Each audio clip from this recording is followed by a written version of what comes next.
Okay, everybody. Sorry for the late start.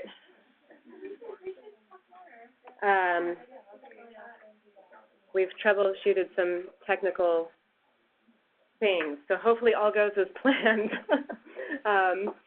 But I don't want to delay any longer before I hand it over to Drew. I'm going to go through my very quick presentation about ABCG for those of you who haven't heard it. We have a few folks online too. And then after about a half an hour, 40 minutes, we'll have some time for discussion towards the end. So I'm looking forward to that. If everybody can hold their questions until then, and those people that are online can type them into the chat, and I'll read them out to the group when we get to that stage. So just briefly, ABCG, first of all, hello, I'm Rebecca Goodman. I'm director.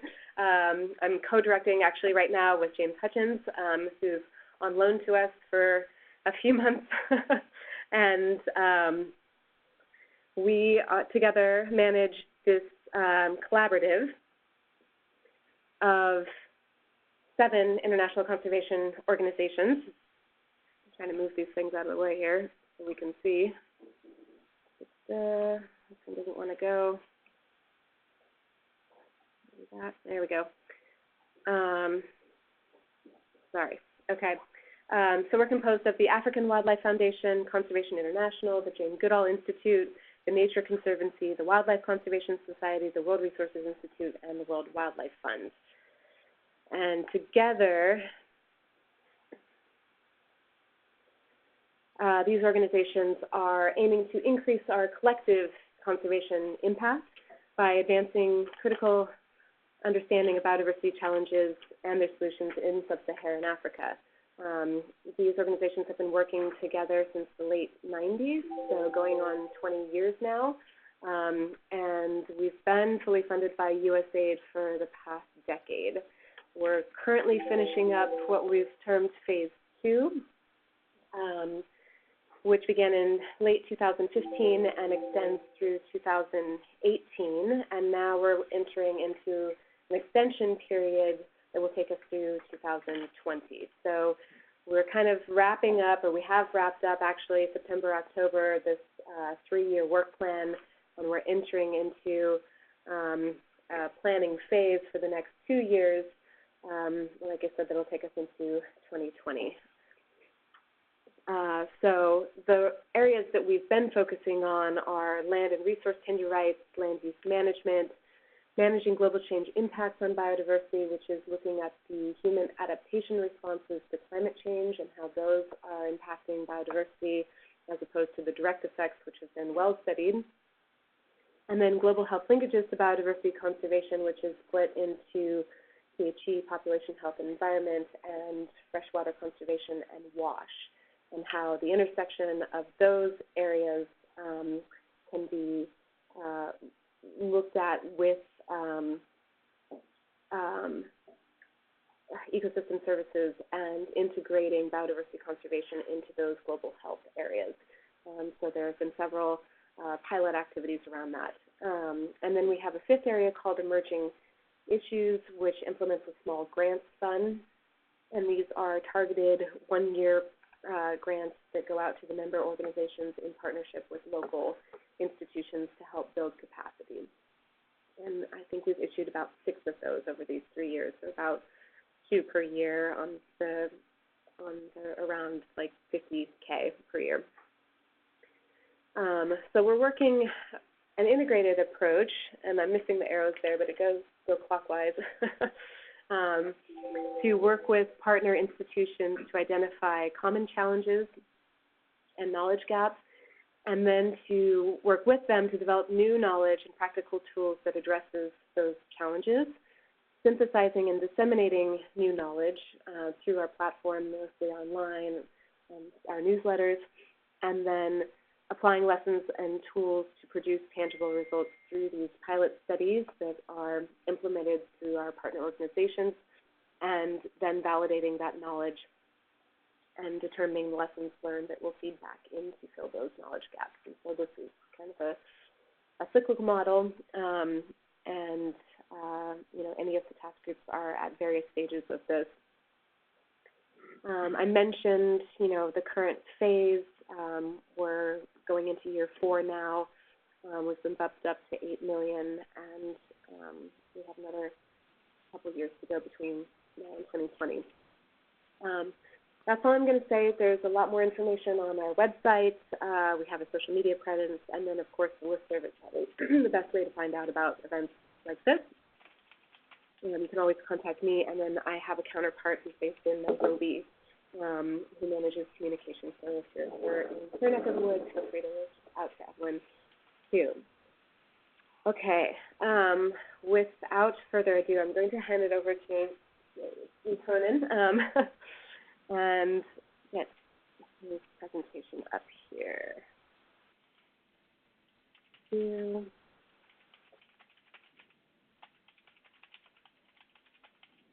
Okay. Take it away, Drew. Yeah.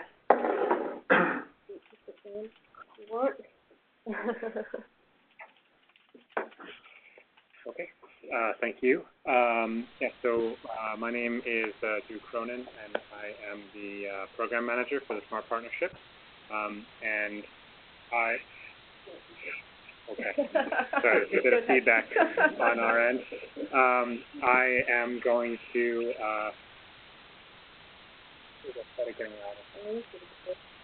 Turn the volume down.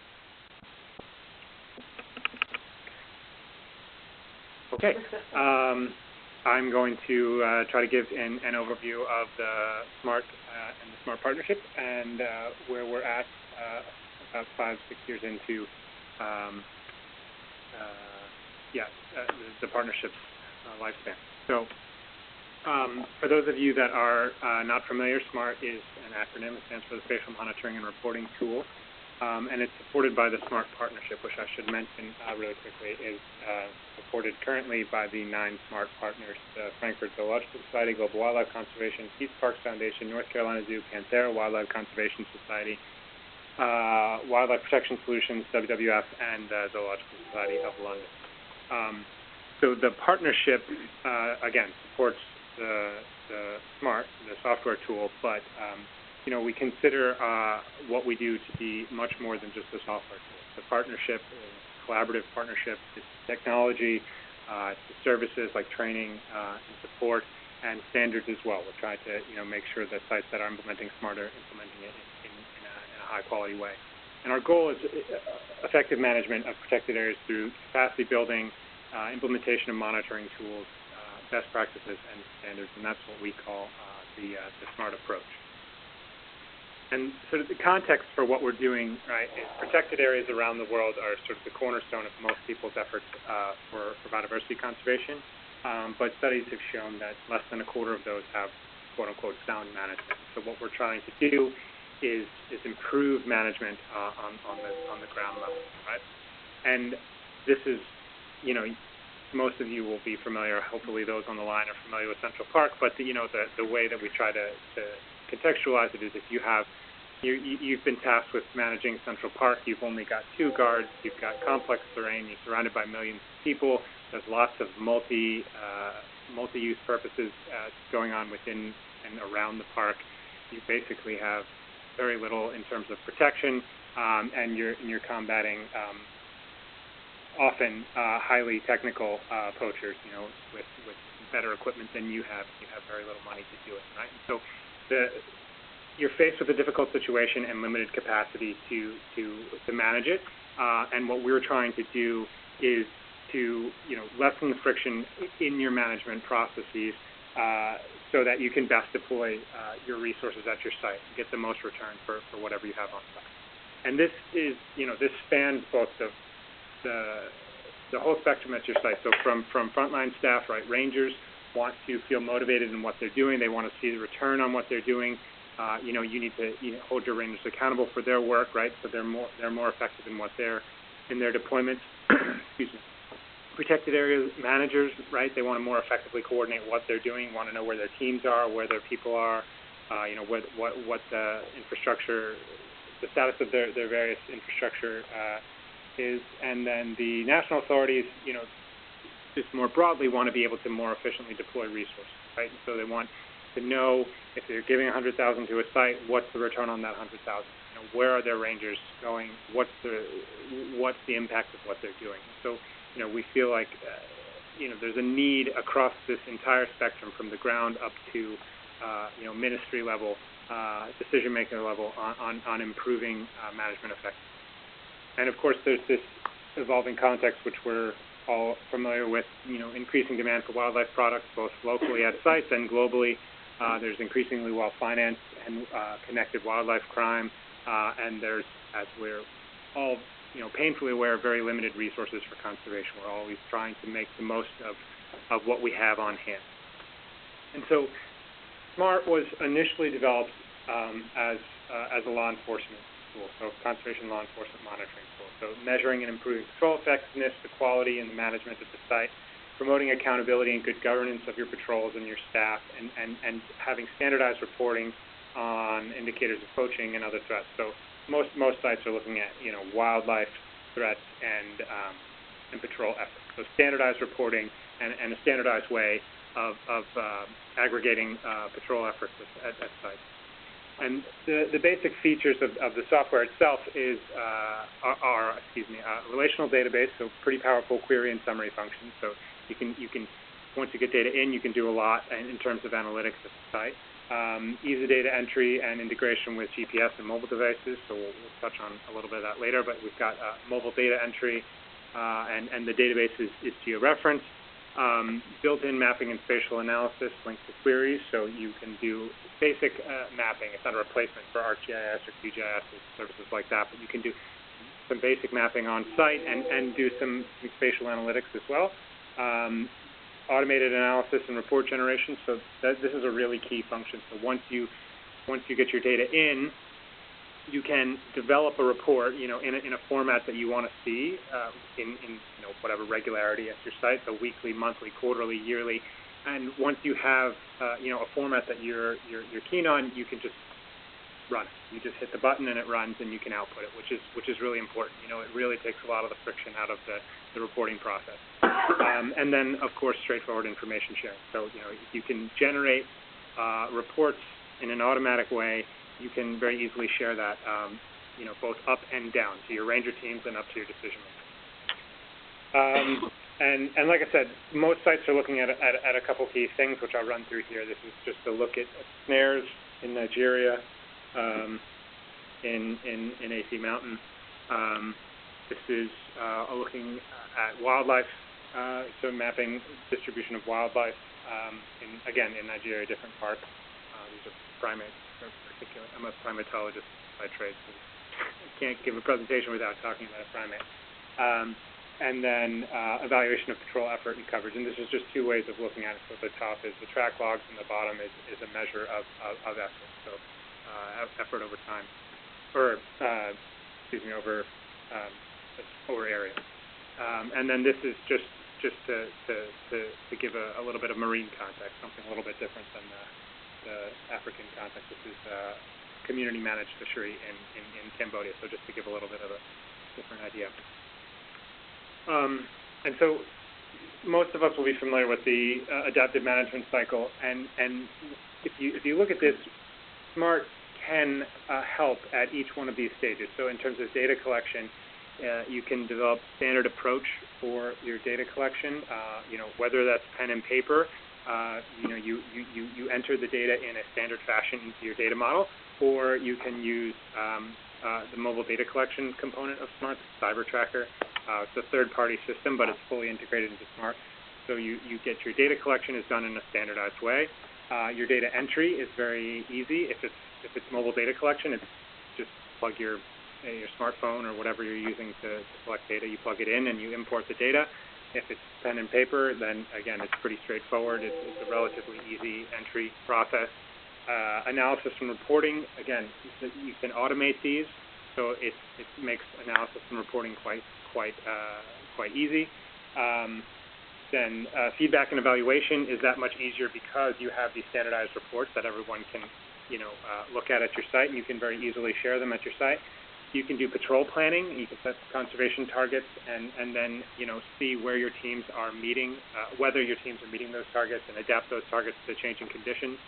And also, having automated reports and things like that on hand makes patrol planning a bit easier, and then you're back to data collection. So in theory, when sites are implementing SMART and using it as an effective tool for the adaptive management cycle, SMART can assist and make things easier at each step of the cycle. It doesn't do things for them, obviously, right? That's a common misconception. The software is not the solution. It's not a replacement for staff and experience on the ground.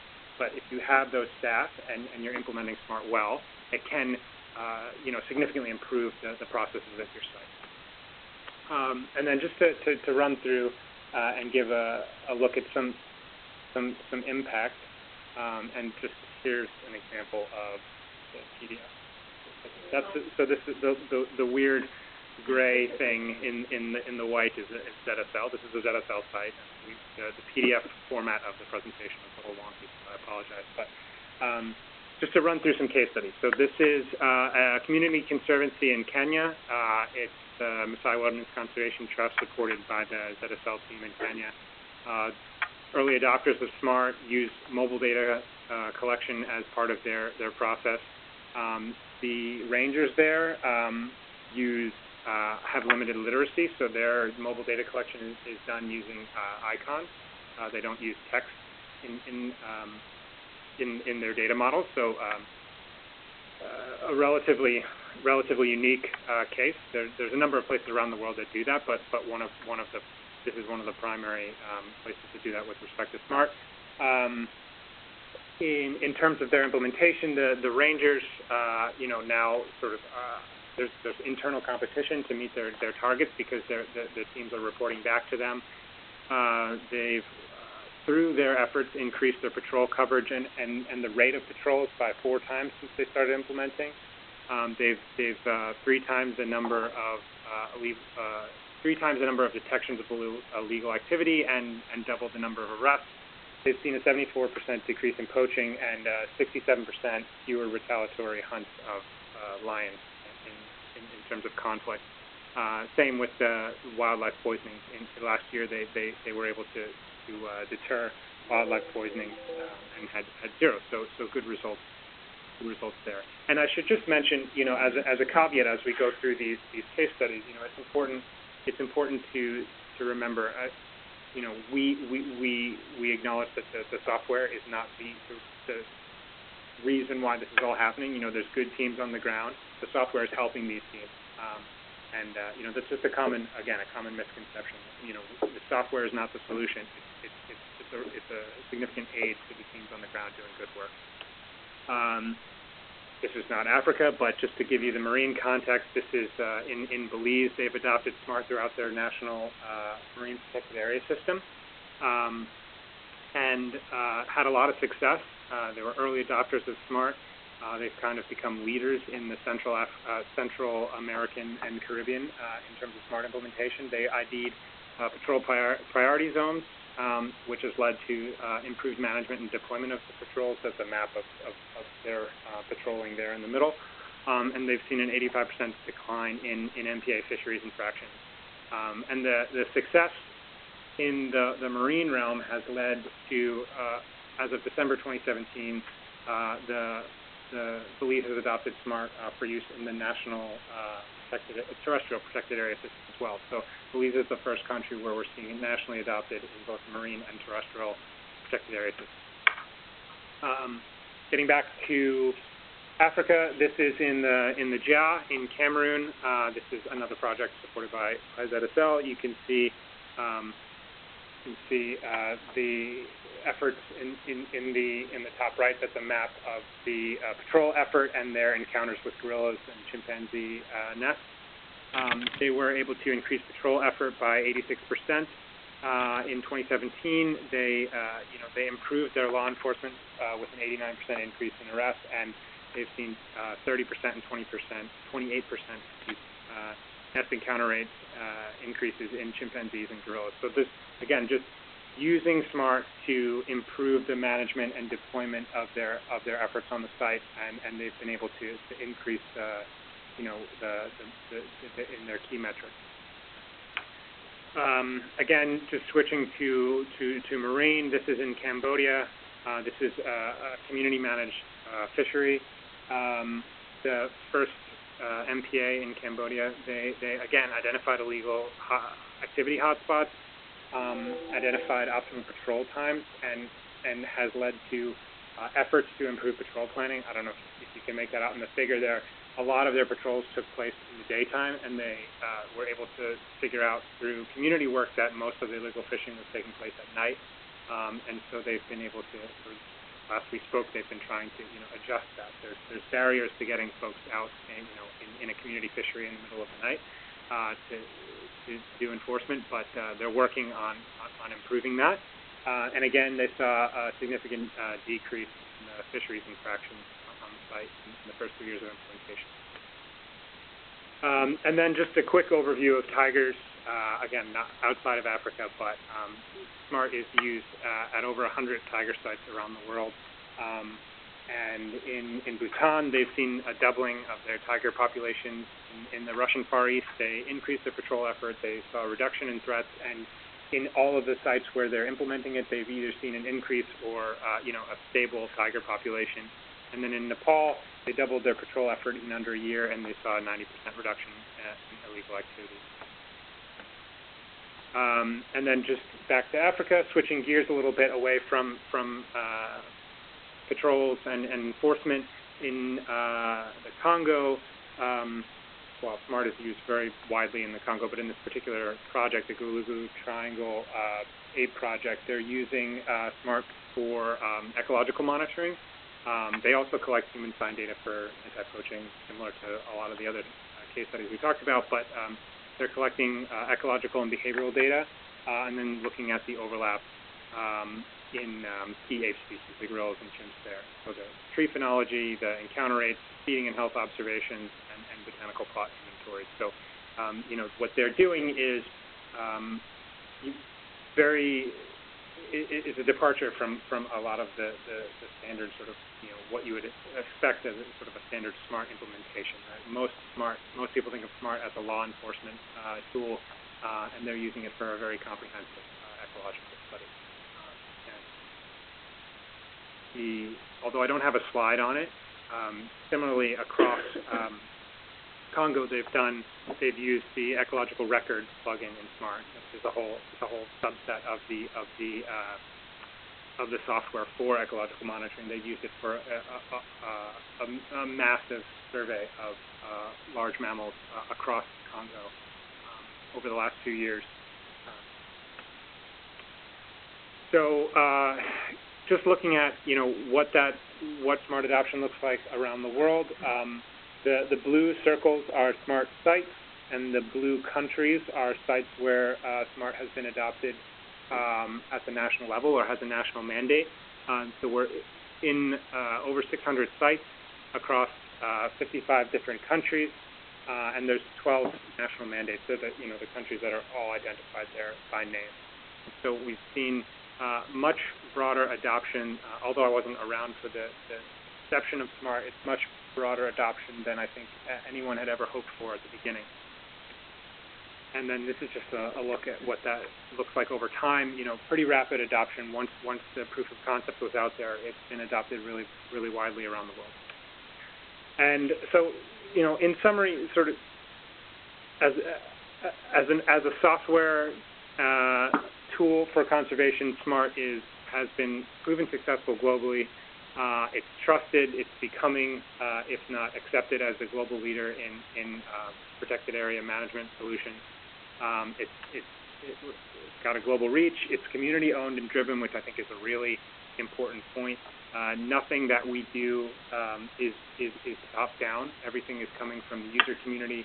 We have close ties with folks on the ground through all the 9 partner organizations and further afield.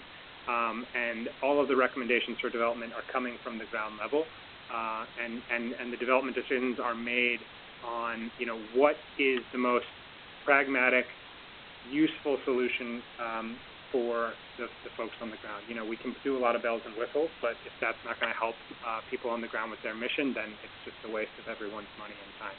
So similarly, we make sure that software is free at the point of use. It's open source. We are really committed to getting this supported, keeping the support in the global community. We really want to make sure that the community owns this tool. It's flexible, so it can adapt to the organizational needs of any site. Really, it can do any number of things. It's a very flexible tool. The software itself has a long-term sustainability plan through the SMART partnership, which I think is really key. A lot of folks come along, they develop an app, and then there's no sustainability plan. People don't want to invest in that because 2 years down the line you might not be supporting it. The platform could change. Any number of things could happen. And you've made an investment at your site, and then you have to go back to scratch. Whereas with SMART, it's not going anywhere. The partnership is committed to supporting it long term, and so sites can be comfortable investing in it at their sites to move things forward. And then, like I said, all the software development decisions we're making are based on user need, but what we try to do is blend innovations with tried and tested technology, right? And so make sure that we're meeting the needs of the whole spectrum of smart users, but then also trying to incorporate where we can new technology like cloud-based technology, artificial intelligence, any number of different things, which leads me to this next idea where, when we started, I said SMART originally was conceived as a conservation law enforcement app, or law enforcement monitoring. But since then, it's really grown to become much more of a holistic protected area management platform, right? We have the mobile data collection, we have all the patrol effort, we have intelligence, a whole suite of intelligence functionality. We have events and IoT where we can integrate with camera traps and other field assets like that. We have the reporting and analytics and dashboarding, which is moving forward. And then we're in the next version of SMART. We're working on generalizing things so you can have a module at your site for wildlife conflict. You can have a module for infrastructure management. You have any number of things. And what is really able to allow us to do that is SMART Connect, which is this cloud-based extension to SMART, which really opens the door to any number of different functionalities. But anything with an API, we can theoretically integrate with. So we can bring data in and we can bring push data out. And right now we have integrations with ArcGIS Online. We have Vulcan's domain awareness system, Earth Ranger is the new name. We have Global Forest Watch,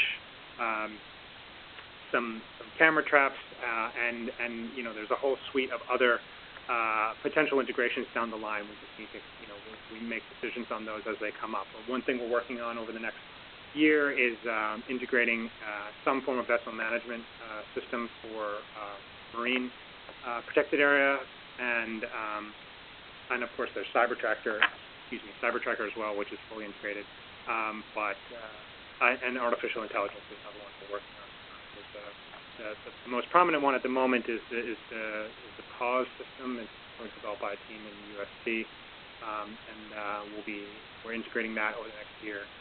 But what we're hoping to do with artificial intelligence is develop more of a sort of holistic approach that you can tailor for a site. And that's very much in development over the next 6 to 18 months. But more on that in the future. Just kind of watch this space for the artificial intelligence side of things. But really quickly, just to touch on some stuff with Connect. This is the bars are just the SMART sites. Again, we're in over 600 sites, and since we've released Connect, we've seen about 37% take that up over the first year. So that's really exciting. A lot of people are embracing cloud technology and the opportunities that it offers. And where this comes in, I think originally most people were excited about the idea of real-time data, using SMART as like an operations tool. But I think what we've grown to realize is that, a lot of sites aren't at the stage where they have the capacity to do real-time operations, and the biggest benefit is coming from the enabling access to SMART reporting. So having you don't have to know exactly what's going on in a smart database. You can have, your minister who's never, ever going to access your smart database be able to access it remotely and just see a dashboard of what's happening at your site. Get key metrics, run key reports just to get a sense of what's going on. They can access that through a public-facing URL. You can capture data in as close to the real time as your infrastructure allows. But one of the key benefits, I think the biggest benefit we found, is this ability to centrally manage and deploy smart. So I'll show you a case study in the Philippines, but effectively you can manage an entire protected area system from a central hub, right? Which is really great. You're not at the stage in the past where we have our data model. Well, we need to make a change in the data model. Well, we have to email it or bring a USB out to that site and completely update that site. It doesn't have to exist on a computer anymore. And not only in terms of management, in terms of data transfer, you can have your mobile data collection component, your rangers out in the field, and as soon as they get back into cell coverage or Wi-Fi coverage, they can send their data over the network right back, and you can, see it in your headquarters. Again, there's all this potential for integration with things like Global Forest Watch. We push data in and push data out, and then you can set up, for sites that do have that capacity, you can respond to real-time alerts. So you can set up triggers in your site. So I saw a poacher, and as soon as your team enters a poacher, as long as there's coverage, that can come back to your site, and you can respond to that in real time. And then this is just that case study I was mentioning from the Philippines. They've got 3,000 data collectors across 7,000 islands. So, data being collected all throughout the Philippines. And they're bringing data from those 220 sites across all different sort of administrative levels back to the headquarters in Manila. And so it's faster, more effective decision making. You're not waiting for data to come in for months from some sort of remote site on a USB. It's coming as soon as they can connect. The data's coming back to your headquarters. So, it's really improved decision making on the ground. So this is a really great initial example of the sort of scope of centralized management that we can have with Next. I don't know how to go to the toolbar right now, but and then this is just conceptually what the alert system looks like. Rangers capture data on whatever in the field. They send the mobile data back from their mobile units, and then that goes into our Smart Connect system as an alert, and then you can deploy your teams as a result of that alert, and obviously you can visualize and run analytics on the data as it comes in. So again, I just want to highlight, we started out as a law enforcement app, and we're really moving much more into this a holistic management platform. If you think about Smart through Connect, we see the future as existing within a loosely connected ecosystem of technologies. So lots of different technologies connecting through APIs and through integration, and giving this really broad-based technical overview of a site. Theoretically, you can run all of your site management through this ecosystem of technologies at the site. And before we wrap up, just want to highlight, we have a lot of great support, both funding and implementing agencies from around the world. And I'll just end there and take questions. Thank you. All right. So we'll start with the room, and then we can move to those folks that are online. If we're a crazy group, thank you for those who brave for doing this out today. If you could please just introduce yourself, as Marcus, so everybody knows. We're now open for questions. Mark Higgins, I'm from USA Bridge Project. So I'm wondering if you guys have examples of use in, for example, tropical forest environments where you might not be so interested in point occurrences, so taking or poaching that individuals are encountering of poaching groups that like raster data, like forest law. so what you're designing your patrols around is forest loss observation rather than individual things off. What does that look like? So I guess the way I thought about the system in the past is your patrol route, I think around crime, you can kind of mark that, but bringing in satellite data on forest loss using that metric, and your patrol, examples like that. Maybe there's also examples. Yeah, I mean, I don't have, off the top of my head, I don't have a case study that I can pull from. I mean, I think one of the driving forces behind the integration with Global Forest Watch was to allow sites to be able to do that, and bring that in. Theoretically, I would venture to guess that there's sites within that 600 that are already doing that. Yeah, I mean, the Philippines is forest monitoring. It's not in really wildlife enforcement. But Finding alongside wildlife but you can still record. Yeah, of course. Yeah. Historic stuff. Right. You can pull up a map that shows deforestation. Or legal logging or something. Yeah. So you can certainly do it. That's the idea of the integration of global forest watch as well, to do it automatically and set up to have a map to all the forest fires to identify that within polygons, then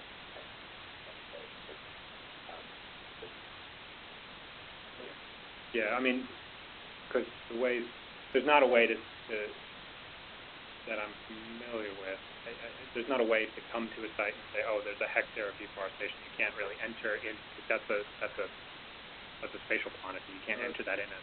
You could theoretically walk the extent of the. But yeah, the Global Forest Watch. You guys are kind of aiming in that direction. Yeah, I mean, again, that's where we see that sort of ecosystem existing. The Global Forest Watch is already doing that. We don't need to recreate the wheel. We need to, for the sites that want to do that, we need to facilitate them bringing those data in and having it available.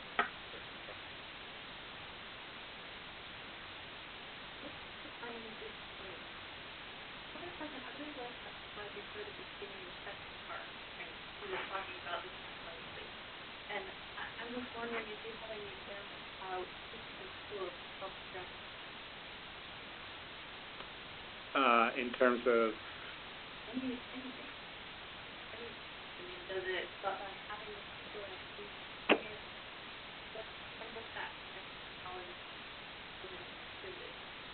how does that example fit? Sure. Yeah. I mean, pretty much. I wouldn't say it's ubiquitous, right? Because smart implementation varies widely at sites, right? But what we've found there's some preliminary research by a graduate student, so I don't want to scoop him on a public forum. But what he's found generally is that where smart is implemented, processes have improved at sites. There's been a general increase in patrolling. What we've seen in most of the case studies is that there's improved management, improved deployment of patrols. And in theory, I can't put a dollar number to that, but trying to figure out what a dollar number for something like that is nearly impossible, right? How do you quantify that? But I think what we've seen is improved detection of illegal activity in the site, and usually when sites are doing well, there's an increase. They detect more, and then gradually you see it trail off because theoretically they're doing a better job. Improved detection, improved wildlife numbers, greater patrol motivation, greater patrol effort. You see a more broadly spread patrol effort. So what we see is a lot of metrics like that. There are things like reduced fuel costs. We've gotten, we hear back from sites, especially in the marine realm, because, there's no barriers. They're just kind of going in places, but a number of sites have reported they've been able to save on fuel costs because they're minimizing the back and forth. They're just kind of going, we know where we need to go, and that's where we need to go. But yeah, improved wildlife numbers, increased detection threats, in greater coverage. We see a lot of that pretty much across the board. Lots of examples where analysts take the data and said, I can't increase my goal coverage any further, I need X number of ranges that to get more money out of government. So it's all the systems in place, they're basically like, well, I don't have enough, so they can't justify it. Whereas now they can justify saying people and fuel or rations, whatever it is, but there's been lots of examples where it's led to fundamental changes in convincing government to understand what it takes to act.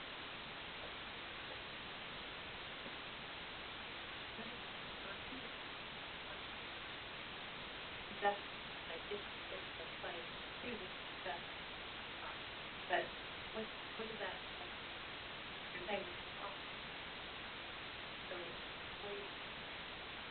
Yeah, so the software is free. Like theoretically, if you want to run smart in your backyard, you can download it and have a smart site in your backyard. The investment comes from you have to train people at your site. It is software. Generally speaking, anyone that's fairly familiar with technology, you go online, you can download the training manual, you can run through the training manual and get a good sense of how to do it yourself. And that's how I learned as a smart program manager. I just downloaded the training manual and went through it. But theoretically, when you go at a site, you kind of need to have a data model. Like, how are you collecting data? And you might have that in place already, but if you don't have that in place, you need to kind of think through how you do that. You need to physically configure your system. You need to train up your people.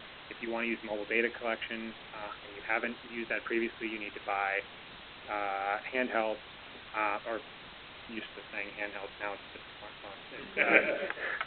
Used to be big bricks when I first started. You have to buy computers. So it's all the things that are associated.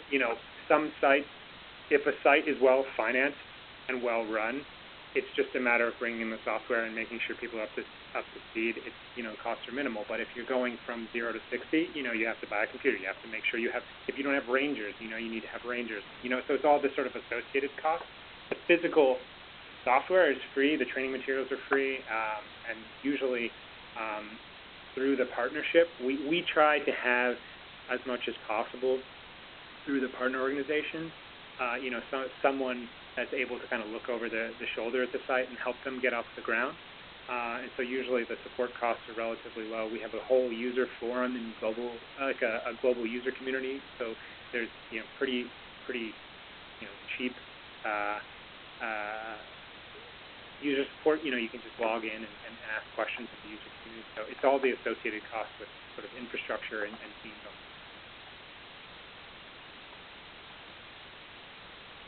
Building on that question, this is Terry Parker. Does the partnership have that goes around doing capacity building with staff, or is somebody who's interested in building the site, or what is they are going? Sure. Yeah. So we have a pretty good community of practice around the world through the partner organization.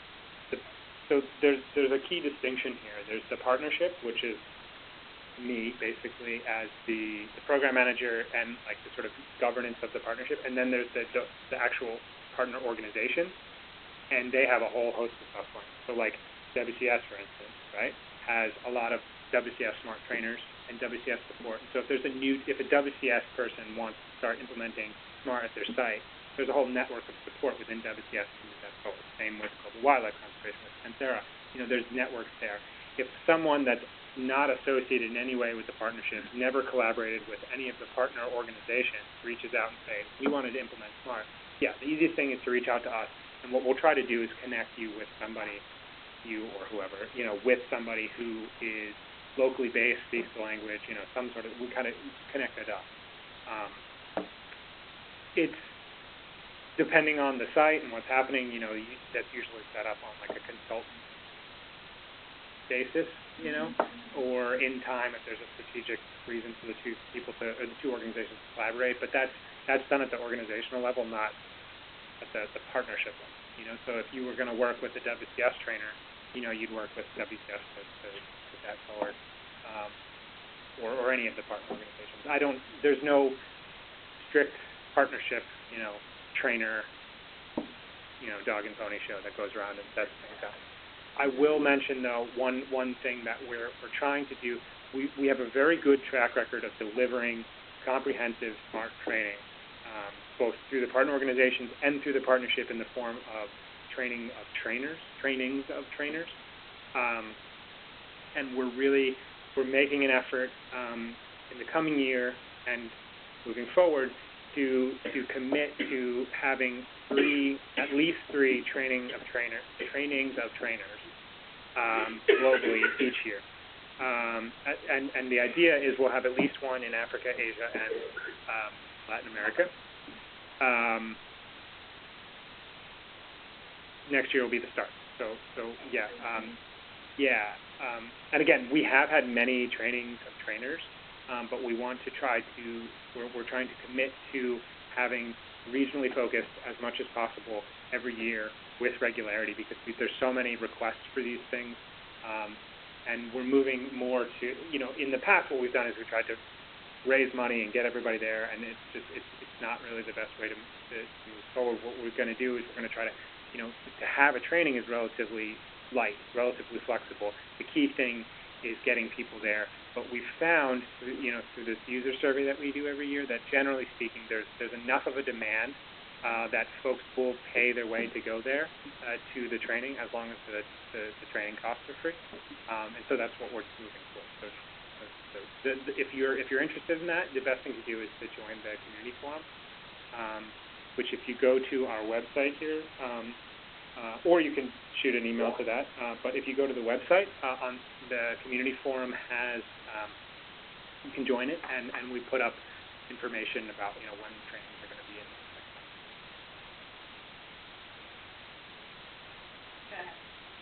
Okay. I'm Ryan Thompson, Spring Sports Alliance. It might be early days for this, but I was wondering if you could talk a little bit more about some applications of artificial intelligence. You're thinking like supercharging the analytical capacities, or like recognition, or do you have any thoughts on that? Yeah.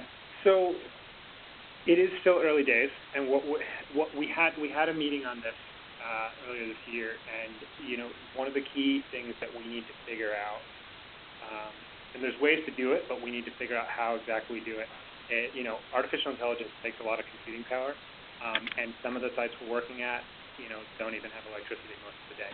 So some of the sites, you know, you just connect them to the cloud, they can run some fairly complex analytics, not a problem. Some sites, you know, can't even connect to the internet. So as I was saying, you know, we're working on trying to develop a solution that's functional for that whole spectrum, right? In the short term, we've got the integration with this pause system that we're working on and other systems in place. In more long term, we're looking at building out sort of this toolkit for sites. Theoretically, they'll be able to do it on the desktop, and it'll be relatively light, relatively flexible.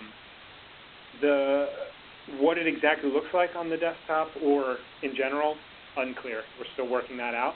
But the sort of clear path that we have identified, which I think everybody's in agreement on, there's a whole host of other things that we can pull in, but the one thing we're really committed to is this, the idea of helping improve patrol planning. And so pulling in both smart data, so like patrol data and whatever, metadata from your patrols, and whatever other data you have, so remote sense data, ecological data, what have you. Pull all that in, run your analytics, and say, okay, it's June, knowing it's June of 2019, where should I put my patrols for the year? And I think what we're leaning towards is not, you need to go A, B, C, D. It's, we make a suggestion that you should hit, you know, generally this area, generally this area, generally this area. And then the consensus, I think, is that you then lean on the site-based knowledge to say, okay, to go hit this, this, and this, the path needs to go this way. You know, as opposed to giving like a prescriptive approach and saying you need to go here, here, and here. And it's like, well, we can't go there because there's a cliff, or that sort of thing. So what we're trying to do is use it more as an assistance tool as opposed to as a prescriptive tool saying you do this at this site. So that's what we're leaning towards in both terrestrial and marine. We had a really cool application, some R&D in the last year on the marine side, looking at algae blooms, and that led to fish aggregations, and this is all remote science data, and the fish aggregations led to, obviously fishermen came to the fish aggregations, and then you can use where those algae blooms are to drive patrols to that area because you know that illegal fishing will likely take place. Again, still sort of R&D phase. It's not applicable everywhere, but we've got a lot of cool sort of irons in the fire with respect to artificial intelligence. We'll see how it goes. Again, like everything else, the focus for us is developing a tool that's functional for the spectrum of users and something that users understand is a help. It's not a silver bullet. A couple questions online I just want to get to. First from Richard Whitman says, could you please speak more on CyberTracker? What are interested in instituting CyberTracker at the site? We are interested in instituting CyberTracker at the site. We work at streamline data entry with CyberTracker with Smart Connect eliminates the job data entry. Yes. Yes, you can. Awesome. Yeah, so CyberTracker is fully integrated into Smart. You can use it with or without Smart Connect. I should mention there is a cost associated with Smart Connect. The software, like if you have a server on site, you can handle it yourself, then that's fine. But obviously there's still a cost with you having a server on your site.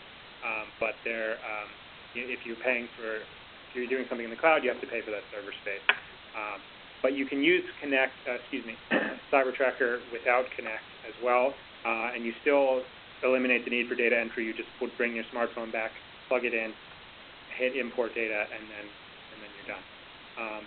I should mention too that so we are currently testing Smart 6. The publicly available version right now is Smart 5. Smart 6 is in testing, and concurrent to that, we're testing a rebuild of the CyberTracker platform. It's totally redone. For those of you that are familiar with CyberTracker, it was originally developed on the Palm Pilot operating system. So it had that look and feel, pretty basic, black and white, pretty limited, and it didn't have any of the sort of standard gestures associated with, we all know and love with smartphones, know and hate perhaps, I don't know, with smartphones. And so the new version is going to have, it looks high definition. There's icons, there's color, black and white, and line icons, and then all this sort of standard stuff that you do on a smartphone you could do on it. So it's really cool. It's looking really good. I can pass it around the room when we're done. It's in my backpack. It's looking great. And so that'll be coming out with Smart 6 as well. So really exciting time for us with respect to CyberTracker. Monica Moon asked, can we ask photos? Yes. Yeah. Yeah. Good. All right.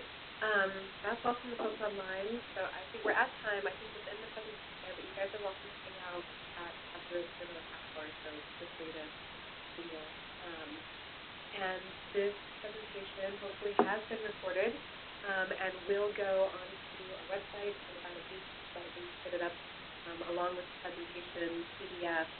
And yeah, so look for it there. And yeah, thanks again for making it here. Thank you all for participating and for your time. Appreciate it. Thanks, everyone. Thank you.